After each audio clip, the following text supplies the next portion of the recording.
Hola, bienvenida a Pilares Ampliación Providencia. Hoy veremos cómo usar los adjetivos en inglés. Comencemos. Como en español, los adjetivos en inglés describen al sustantivo del que se habla. En inglés, los adjetivos se pueden colocar antes del sustantivo o después del verbo to be. Veamos un ejemplo de cada caso. I like the small house. This house is small.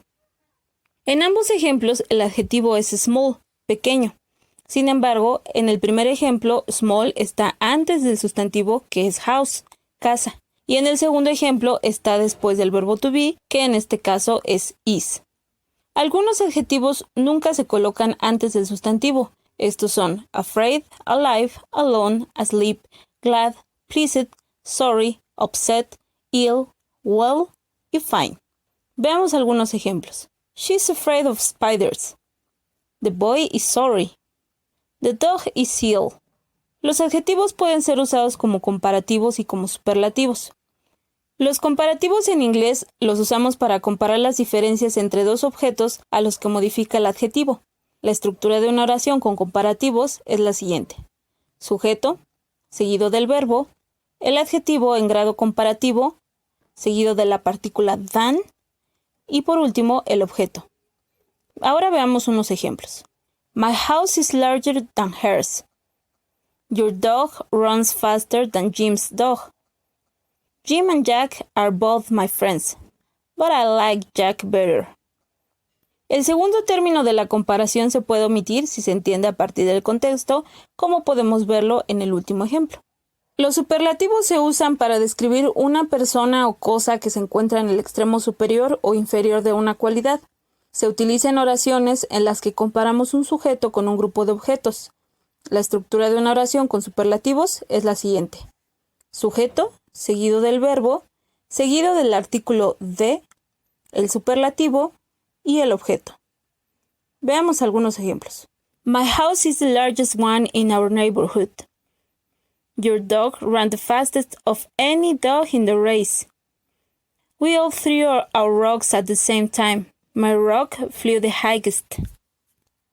El grupo con el que se efectúa la comparación puede omitirse si se entiende a partir del contexto, como se ve en el último ejemplo. También hay que notar que cuando usamos los superlativos, utilizamos el artículo definido the antes de mencionar el adjetivo superlativo. En inglés es muy simple formar el comparativo y el superlativo de la mayoría de los adjetivos. La forma depende del número de sílabas del adjetivo. Veamos cuáles son las reglas para hacerlo. Para hacer el comparativo de un adjetivo de una sola sílaba, solo tenemos que agregarle la terminación ER. Y para hacer su superlativo, agregamos EST. Si el adjetivo termina en consonante, vocal, consonante, la última consonante debe repetirse antes de añadir la terminación. Si el adjetivo termina en Y, la Y se cambia por una I latina y se agrega la terminación correspondiente. Por último, si el adjetivo termina en E, tan solo se agrega R para el comparativo y ST para el superlativo.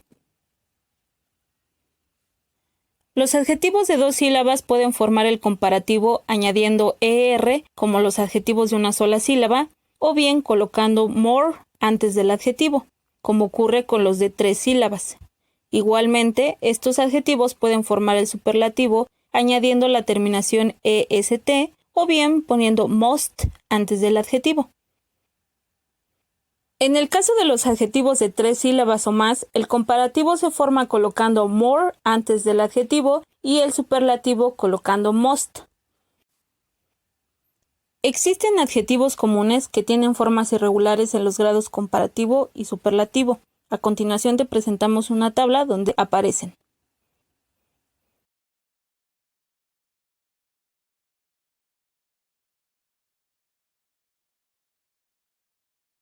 Esperamos que este video te ayude a entender el uso de los adjetivos en inglés.